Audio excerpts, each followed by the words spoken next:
guys, good morning. For today's video, ang alaga ko naglalambing.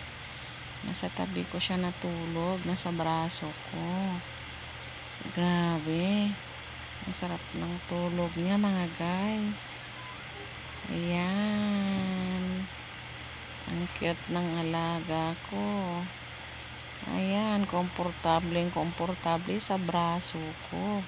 Malambot daw. Ayan. Oh.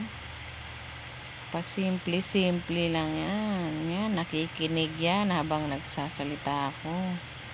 Kasi gumagalaw yung kanyang nguso. Ayan. That's all for today, guys. Good morning, everyone. That's all. Bye. Thank you for watching.